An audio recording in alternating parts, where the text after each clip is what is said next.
Namaste and welcome bij this next session of the Bhagavad Gita. And we have come in chapter 22, where Krishna is revealing himself more and more to us and to Arjuna. But before we are going to begin with this whole session, I would first go into prayer. Heavenly Father, Divine Mother, beloved God and friend, great saints, Mahavatar Babaji, Jesus Christ, Lord Krishna, Lahiri Mahashaya,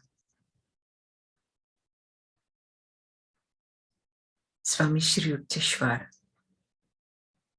Paramahansa Yogananda, great saints of all religions, beloved friend and guide, Swami Kriyananda. Humbly we bow to all of you. Help us and lead us with your highest wisdom.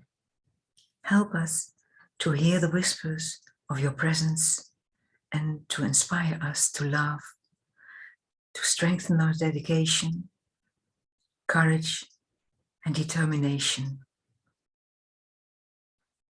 We are your children. Guide us and bless us. Om Shanti. Amen.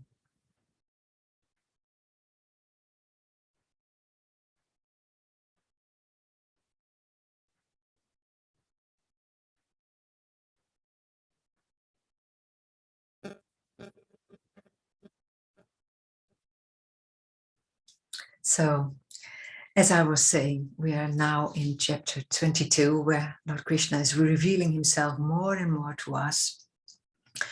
And Krishna is making it very simple for us to focus on. He says, focus on me. And what he says, what he actually is saying here is that we should focus on the absolute highest potential within ourselves. And that is what Krishna is representing here in this scripture. He is the guru for us. And Lord Krishna is, of course, the guru to Arjuna, and he is the voice of God. And he is revealing himself as our own highest potential. And in the beginning, this whole story, the whole Bhagavad Gita, has very much gone about how to fight the relatives.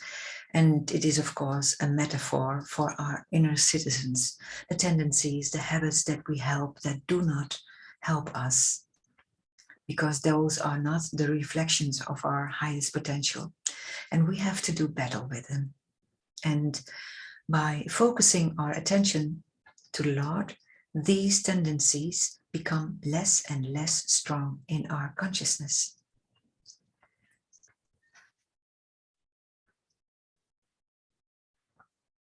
And Yogananda said, the channel is blessed by that what is flowing through it.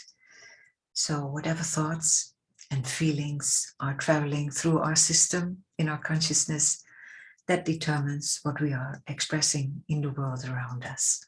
And so we become an expression for that.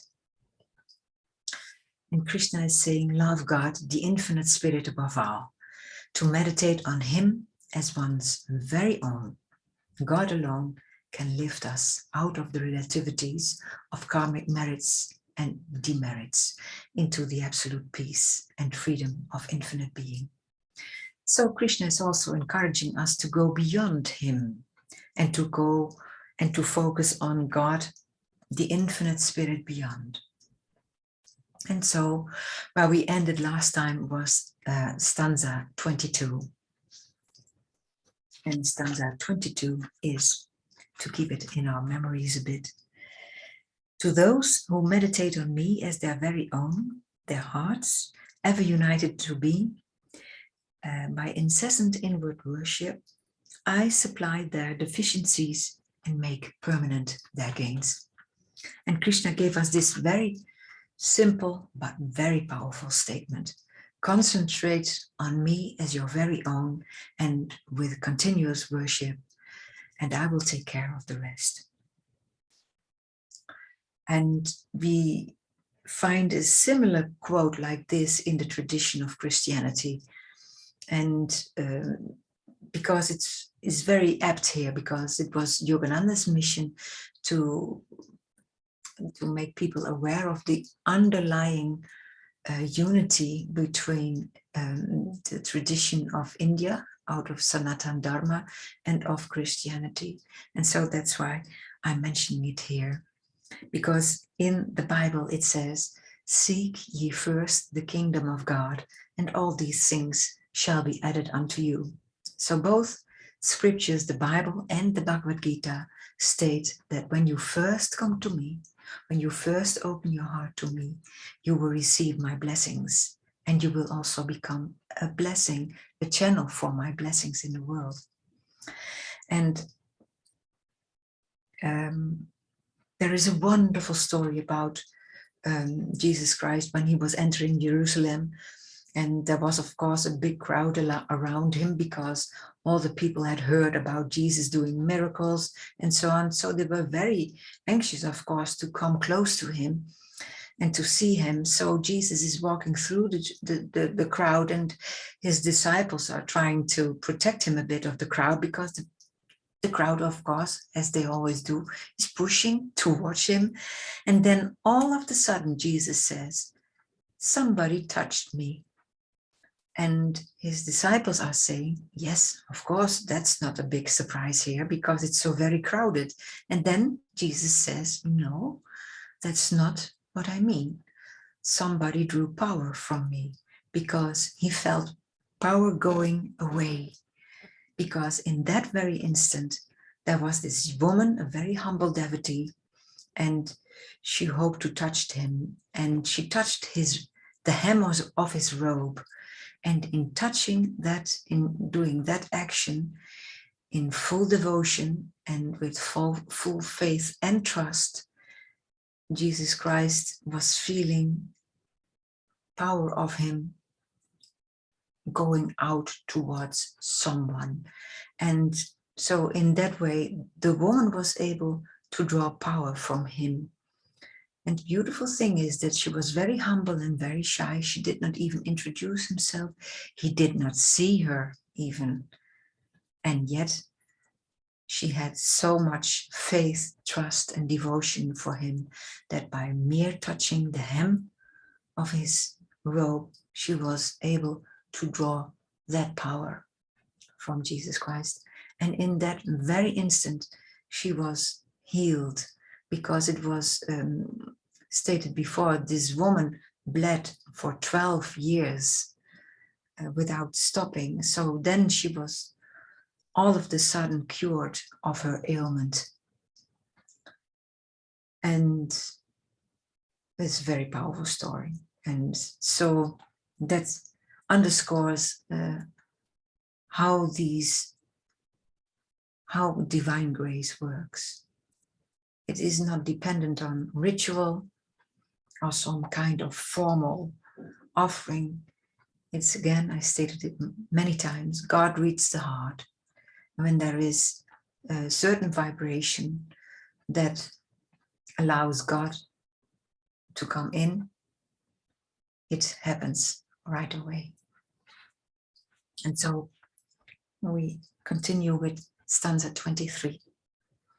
O son of Kunti, Arjuna, even the devotees of other gods, if they sacrifice to them with faith, are worshipping me alone, however improperly. And at the end of this stanza, we read the word improperly, because it means in our life, it may very well be that we are still worshipping other things in the world. Nowadays, many things are worshipped that has nothing to do with trying to transcend into something higher, some better version of ourselves, or to give up our ego. It has nothing to do with that. And we can worship, for instance, intellectuality, money, power, fame, And all those things are being worshipped in the world. And what does the word worship mean? It means something that is worth for me to put in my attention, my effort, my concentration, and my energy. And so these things that we give our attention and our energy, that is still a detour, because God is the one power that has to provide those things to us. Because God, behind everything, decides whether to give those things to us or not. Fame, money, power, intellectuality, and also the lesser gods, for instance, angels or other deities. Those deities still depend on the grace and the blessings of the highest of all. They are not the end, because they too are a channel for the giver beyond everything in creation. 24. For I alone am in truth the enjoyer and Lord of all sacrifices. Those, whoever, who worship me in lesser aspects, perceive me not in my true nature, and so eventually they fall. And in this stanza 24, Krishna is explaining what is happening when we worship those lesser aspects. Because when there is no true desire involved to transcend our ego, to have the idea of merging back into God, chances are good that this kind of worship will help us when it's done out of something like a habitual ritual where the heart is not involved anymore, that it is being done out of a certain automatic consciousness, even a subconscious routine. And also when these kinds of worships are being done with having the thought in the mind about the possible rewards, and then not to reward the rewards of transcending the ego or something like that, but some kind of favor, worldly favor, because tomorrow, for example, we have a job interview and we want that job interview to go very well so that we can get that other job. And so we do a lot of prayer because we want something worldly in return to get the blessings for that certain job interview. And what I'm saying here is that when you do those prayers for worldly gain, you are still worshipping the lesser gods, and not transcending of ego is taking place. It's all about what I want and what I need. And it will, as Swami Kriyananda says, it's so beautiful. He says it's so beautiful here. It becomes an extension of the ego and not an absorption of the ego. And then it's possible that we come to the point where the ego is under so much strain. The ego is so very much engaged in the possible outcome of our prayer that we go too far, that we experience a relapse, a spiritual setback or something like that. So, 25. Those who worship the gods go to them. Those who worship their ancestors go to the abode of ancestors. Those who worship the nature spirits go to them. But those who are my devotees come to me. And here, Lord Krishna explains the workings of the divine law of attraction. It works with impeccable precision. And there is this beautiful saying that you also have in common language: birds of a feather flock together, of like seeks likes. It's whatever we are in harmony with that we are attracted to, and that is also coming to us. And when we are in when we are in tune with certain deities, that is what we are in harmony with. That is our individual expression of Ishtadeva. That is most appropriate for us in that specific incarnation. And that is what we think of is worthy of our time. That is what we worship. That is where the energy flows. So this explains in a very practical way what Krishna is saying here. When we worship the lower gods, we are in tune with those gods, and you go there when you shed this earthly garment and you go into the astral realm, because no big changes will happen. Swami Kriyananda says, when we go to the astral realm, we are allowed to be exactly the same as we are here on earth. After we leave this body, the only thing that we take with us is our consciousness. It is an extension of what we are on earth. No big changes are going to happen. We are still ourselves, and we can take our consciousness with us through that door to that other astral realm. So what we are in tune with in this life, in this incarnation, will also express itself in the astral life. And then when we are in tune with nature spirits, we go to those nature spirits. And then he says at the end, but those who are my devotees come to me. 26. Whenever anyone with a pure intention offers me even a leaf, a flower, a piece of fruit, or water, whether poured out or held up in a vessel, I accept his offering as symbolic of his love. God reads the heart, and no matter how much we mess up in life, when we are aspiring to become better and we want to become closer to God, and we invite him in our lives and in our hearts, God reads the heart.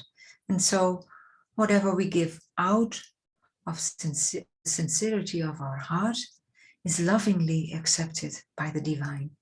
And Krishna gives examples of very simple examples, actually, about simple gifts that can be given to him, because sometimes it can be for us a little bit difficult to open our hearts to a higher reality out of fear that maybe we are not worthy enough, and maybe that we are a bit insufficient in our efforts to aspire for better.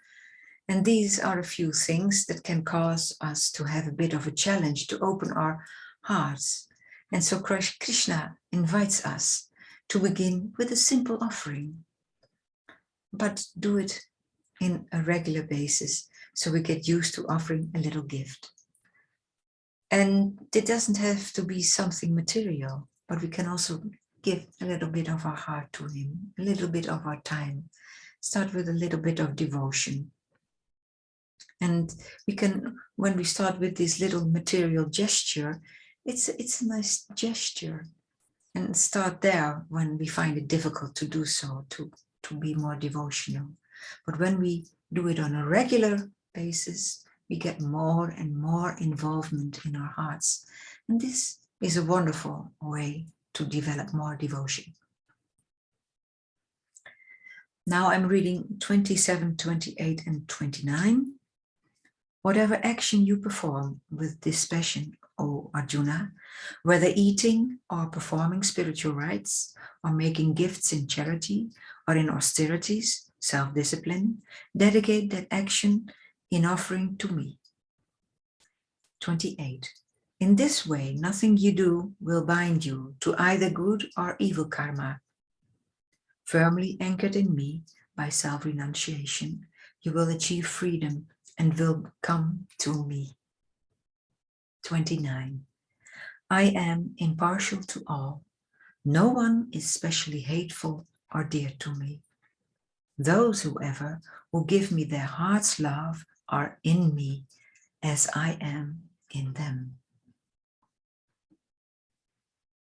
So these stanzas are all about offering, in which way we can offer ourselves to the Lord. And sometimes it is in a very subtle way. There is this beautiful story out of Hindu tradition. It's an Indian folklore tale, and it's about Krishna. And from his birth, Krishna loved the taste of butter, and knowing that his devotees would always bring him some fresh butter every day. But one day it happened that the level of the Yamuna river was very high, and Krishna was living on the other side of the river, and it was too dangerous to cross. So the gopis used to offer Krishna butter every day, and they were very sad and in pain not to be able to offer him some butter that day. And one of them remembered the sage Vyasa, Vedavyasa, and they all went together to Vedavyasa to ask him for a miracle so that they could cross the overflowing river to Krishna. And Vyasa did not take that very well because he shouted, Krishna, Krishna, and he was pretending to be displeased. And he continued, all I ever hear is Krishna. And what about me? Who will feed me? And the gopis were scared because Vyasa was a great sage and they were embarrassed too for not offering any of that food that they had with them. So as they really wanted his help to cross the river, they offered him some butter. But Vyasa was not at all satisfied with a little bit butter, and he asked for more and more until he ate almost all of what was brought for Krishna. And so the gopis were very unhappy that Vyasa had only left them a small portion of butter for Krishna, but they dared not to show their discontent. All right, said Vyasa, and took them to the Yamuna river. Oh, Yamuna, if I have not eaten anything, divide up parts and let these gopis pass. The gopis could not believe what they were hearing. They had just seen him eat a bellyful of their sweet offering to Krishna, but yet, to their amazement, the Yamuna parted and gave them their way through.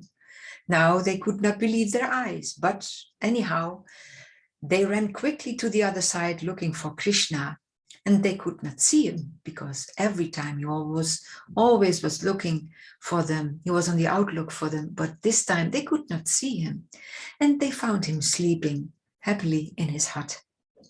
So, and they woke him up and they asked, Lord, aren't you hungry? We have brought the best butter we could get. Please eat it, said the gopis.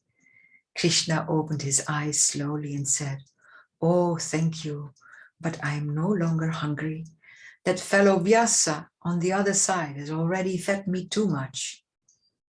But how is it possible? He was on the other side, and he himself ate all the butter in front of us, asked the gopis. And then the Lord said, oh, but you see, he was thinking of me constantly while eating it. He was connected to me through his one contemplation on me, and I ate through him, said Krishna. So that is a wonderful level of consciousness we can aspire for. So that's also a way in offering ourselves to the divine. And on the spiritual path, it's often that devotees ask themselves the question on how to be of service.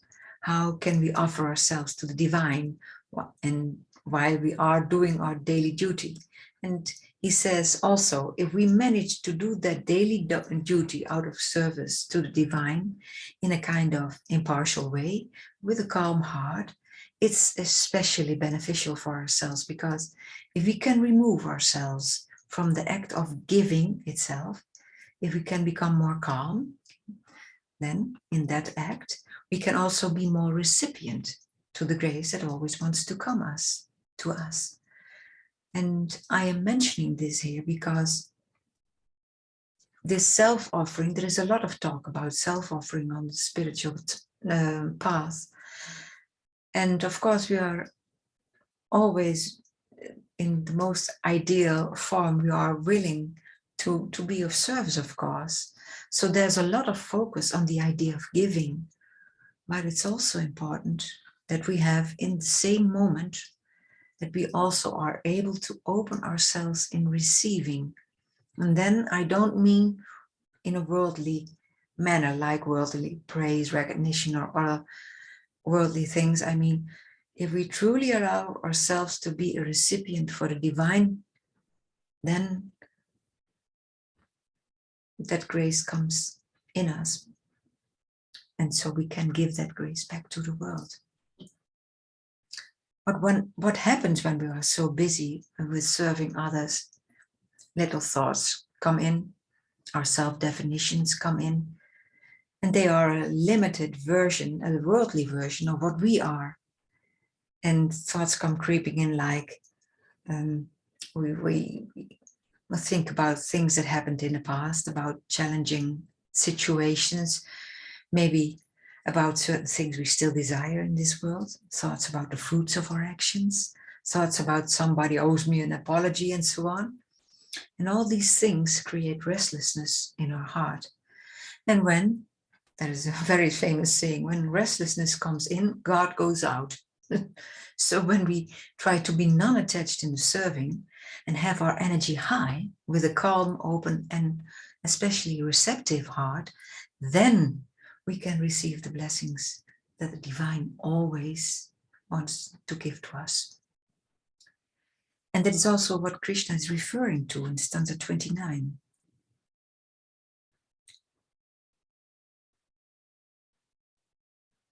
Those who give me their hearts, love, are in me as I am in them.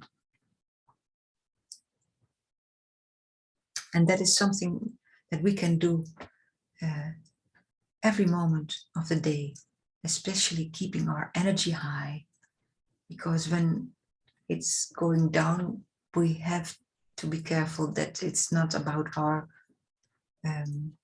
version of what we are in this incarnation.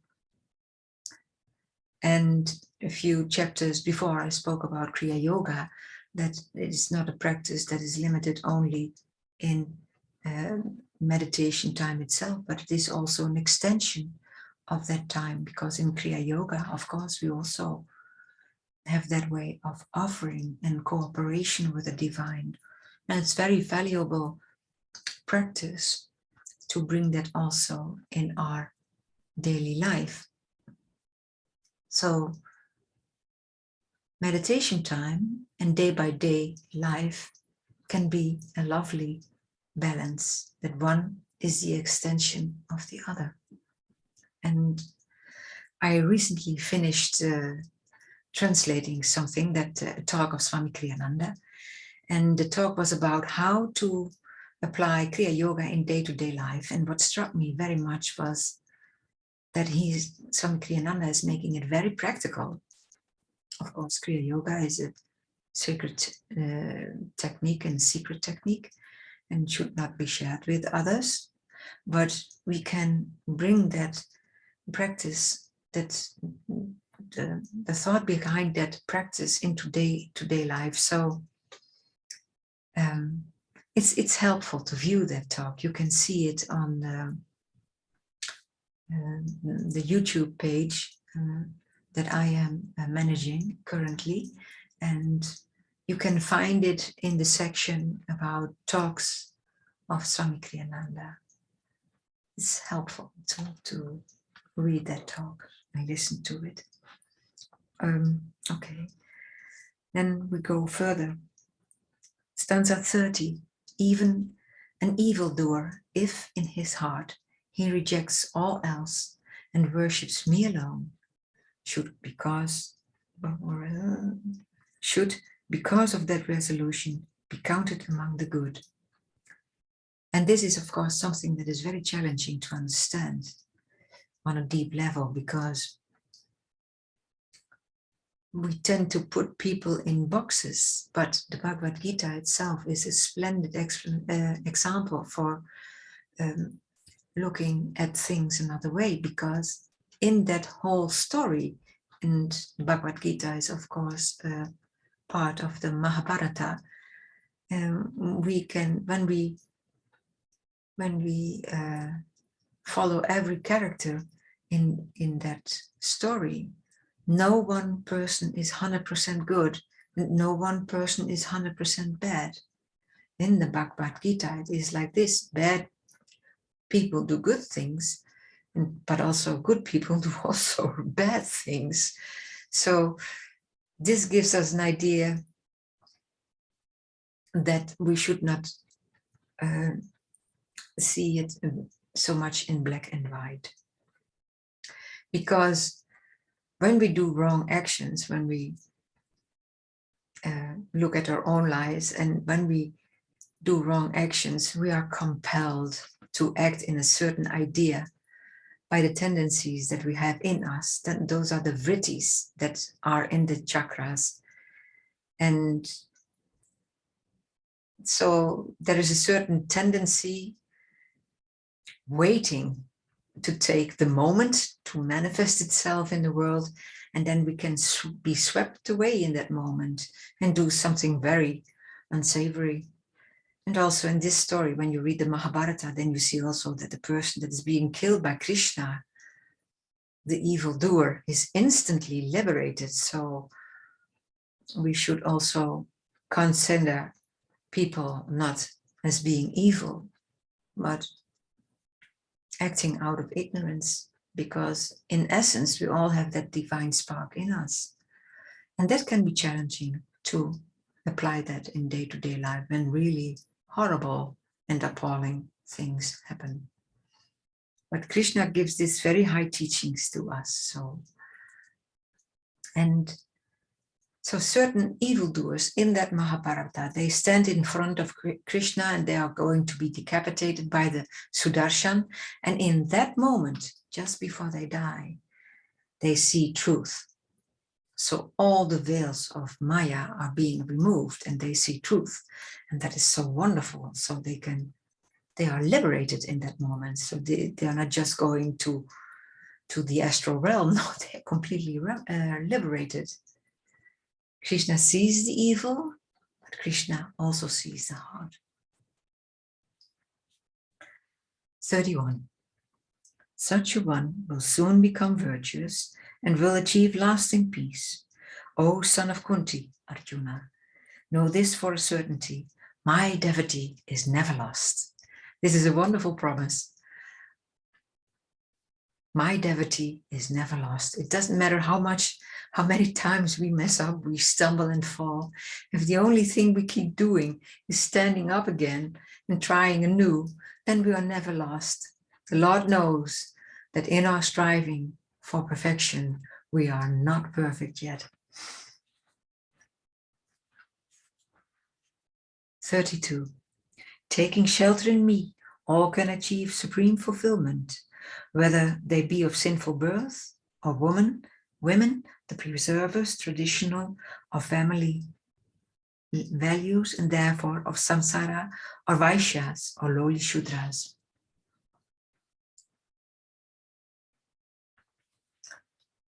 God, Lord Krishna, sees the heart only, and we must also place, of course, this Bhagavad Gita in its own time. And people were so very much acquainted with these higher teachings that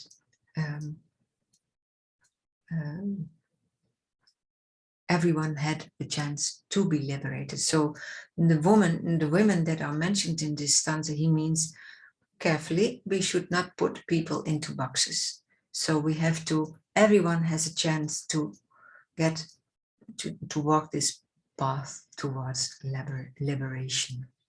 And there's also a tale in Ananda that we all know within Ananda that Ashanaya Swami, she was for a very long time the personal assistant of Swami Kriyananda. And so they worked together many times in the same space, and they had to talk about certain things that had to be done. And of course, being a secretary, she often had to talk with him. She had a lot of time with him.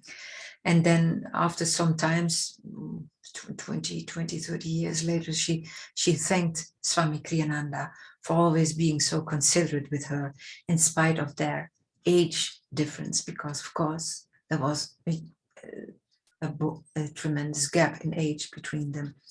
And Swami Kriyananda, of course, thanked her, and he said, I never noticed.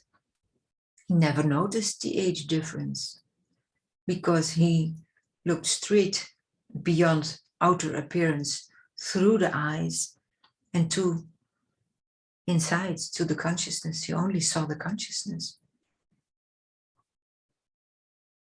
And there is also another little story about Swami Kriyananda, and I told this before in earlier episodes, but I would like to share it again because it's so lovely.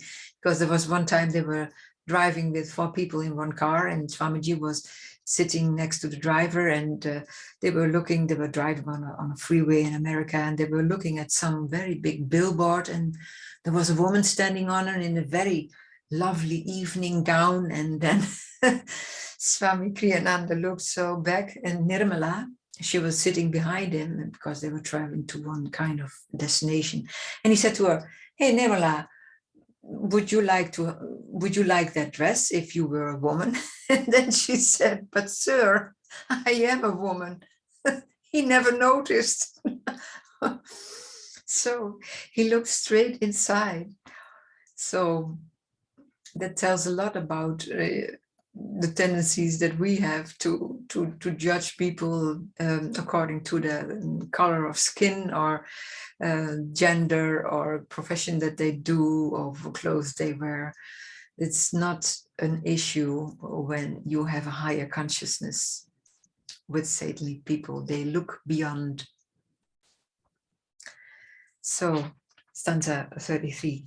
How easy it is then for true Brahmins who know God, and for Raja Rishis, true Kshatriyas, whose sole desire is to serve God in all, to attain me. Ah, you have come into this transient world full of misery. Worship me alone. And then 34. Keep your mind fixed on me. Be my devotee. In ceaseless worship and adoration, bow to me. Thus, becoming one with me and knowing me as your highest goal, you shall ever be my very own. Thus ends the 9th chapter, called The Sovereign Lord of All, of the Upanishad of the Holy Bhagavad Gita, in the dialogue between Sri Krishna and Arjuna, discussing yoga and the science of God realization. And so it's the message in this chapter again is very clear, that we must get rid of this sense of ego. Yes, and how can we do it? By even-mindedness. And Yogananda used to say, be even-minded and cheerful. In other words, not even-minded and apathetic, even-minded and cheerful. Just feel that God is behind everything and enjoy his presence in everything. So immerse yourself in the thought of yoga. And this means the practice of our awareness, keeping in the thought that God is everywhere, the presence of God in our lives, in everything and in everything we do, that we have to immerse ourselves in the thought that he is mine and I am his. And as he is in everything around me, I will try to see his presence in all and everything. And also very important here is the practice of japa.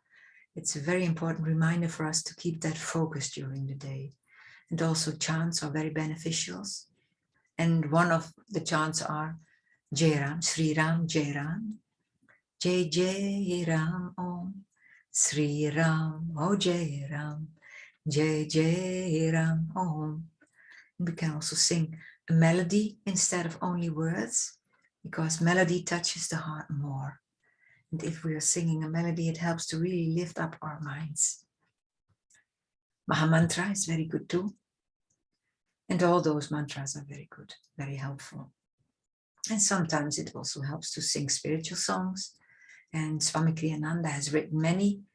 And maybe it's helpful that you try to learn some of them, because they give more variety and keep the mind more involved that way.